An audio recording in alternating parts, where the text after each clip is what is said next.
Hello दोस्तों, मैं प्रवीण कुमार एम्ब्रोलॉजिस्ट युक्ति आईवीएफ सेंटर मजूरी गार्डन से। आज मैं आप लोगों को आईवीएफ में कितना खर्चा होता है, कितनी कॉस्ट आती है आईवीएफ और एक्सी में, कितने लैब चार्जेस में आपके पैसे लगते हैं, हिस्ट्रोस्कोपी, टीसा, पीसा और एम्ब्रियो फ्रीजिंग में कितना चार्जेस लगता है, मैं आप लोगों को आज बता रहा हूँ। तो सेल्फ जो साइकिल होती है हस्बैंड वाइफ में क्या होता है कि जो हस्बैंड होते हैं उनके खुद के सीमंस हों और वाइफ में खुद के एग्स हों। तो एग्स अगर उनके खुद के होंगे तो कोई अदर चार्जेस नहीं लगेगा। तो हस्बैंड वाइफ के दोनों के ऐसे करेंगे कि सबसे पहले तो लैब चार्जेस जो भी हैं वो कम से कम 20,000 के समथिंग का दोनों का हस्बैंड वाइफ का खर्चा आ जाता है, जिसमें हस्बैंड का सीमन एनालिसिस है और कुछ हार्मोन की जांचें हैं, टेस्टोस्टेरोन है और फिर ब्लड ग्रुप है, सीबीसी वगैरह है। तो ये सब हस्बैंड के ब्लड की खून की जांचें जो आती है उसमें इतना खर्चा लगता है। उसके बाद उनके जो पार्टनर होते हैं, फीमेल होते हैं, उनकी जो ब्लड की जांच में जो खर्चा आता है वो थोड़ा सा कॉस्टली होता है। जैसे कि ब्लड की जांच में उनके हार्मोन के टेस्ट, डे 2 के बाद पीरियड के दूसरे दिन पे जितनी भी जांचें होती हैं, LH, FSH, E2, prolactin, AMH वगैरह, इन सब के कॉस्टली टेस्ट होते हैं। तो इनमें 10 से 15,000 रुपये की समथिंग का खर्चा आ जाता है। उसके बाद हिस्ट्रोस्कोपी होती है। हिस्ट्रोस्कोपी कम से कम 25 से 30,000 रुपये में हो जाती है, जो IV सेडेशन या फिर अंडर GA में करा सकते हैं, जिसमें एक हिस्टोपैथोलॉजी के लिए, बायोप्सी के लिए EBPCR भी जाते हैं, जिसमें TB का टेस्ट होता है।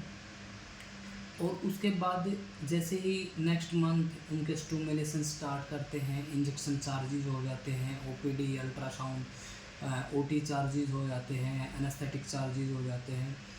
और जो हमारे एम्ब्रोलॉजिस्ट होते हैं, मीडिया प्रिपरेशंस, OT की जो मेडिसिन होती हैं, अंडर GA की मेडिसिन, उसमें सब 1 लाख के समथिंग का खर्चा हो जाता है। और जो इंजेक्शन लगते हैं वो कम से कम 80-90 लाख के समथिंग के 12 से 13 दिन के लिए इंजेक्शन जो लगते हैं स्टिमुलेशंस के लिए, जो पीरियड्स के दूसरे या तीसरे दिन पे स्टार्ट होते हैं, उसमें इतना खर्चा लग जाता है।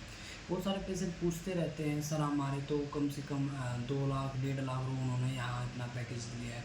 लेकिन जो राउंड फिगर जब आता है तो दोनों हस्बैंड वाइफ कपल्स के जितने भी टेस्ट होते हैं उसमें दोनों का खर्चा 2 लाख के समथिंग का हो ही जाता है। उसके बाद है जो एक्सी चार्जेज होते हैं, अदर सेंटर में बोलते हैं कि भी हमारे अंडे सही नहीं निकलेंगे तो मैम आप ऐसे कर दीजिए, एक्सी कर दीजिए, हमें ना ब्लास्टोसिस या डे 2 या डे 3 पे जो एम्ब्रियो बनते हैं हमें वही ट्रांसफ़र करने होते हैं। एक्सी चार्जेस के कम से कम 35 से 40 के समथिंग का खर्च आता है। उसके बाद फ्रीजिंग चार्जेज हो जाते हैं, जैसे कि जो हस्बैंड होते हैं उनके सीमंस के फ्रीजिंग के चार्ज पर वाइल के हिसाब से 10,000 हो जाता है।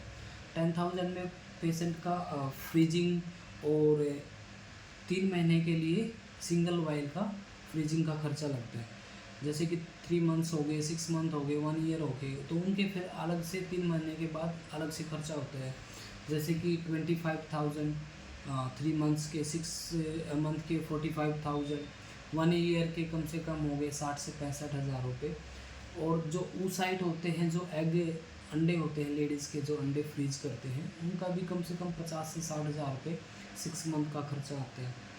और जो खर्चा आता है वो अदर चार्जेस में होता है। वरना जैसे कि पेशेंट्स के 5 या 10 अंडे निकले हैं, उनमें से अच्छे जो बने हैं 4 या 5 के समथिंग, तो हम 2 या 3 ट्रांसफ़र करते हैं। 2-3 के बाद जो बचते हैं हम उनको फ्रीज करके क्रायो रेफ्रिजरेशंस में हमारे पास जो स्टोरेज बैंक होता है वहाँ पे हम इसको स्टोर करके रख देते हैं। जैसे उनको भविष्य में अभी का आगे ज़रूरत पड़ जाए, या फिर कीमोथेरेपी चल रही हो, या फिर और कोई प्रोसीजर चल रहा हो, इसकी वजह से उनकी ET नहीं बनी हो, किसी वजह से हार्मोन डिसबैलेंस हो गए हो, तो उनको हम सब क्रायो रेफ्रिजरेशंस करके रखते हैं। तो आज की वीडियो में जो मैंने बताया है कि IVF और ICSI में कितना खर्चा होता है, ये सब लगभग 2 लाख के समथिंग का खर्चा हो जाता है। कोई पेशेंट काफ़ी दूर से आता है, बोलता है कि मैम 2 लाख तो कुछ ज़्यादा ही है, लेकिन अगर लगा के चलें तो काफ़ी खर्चा हो जाता है। टीसा, पीसा, मीसा जो होते हैं उनमें भी काफ़ी खर्चा हो जाता है, 25-30 के समथिंग का खर्चा हो जाता है।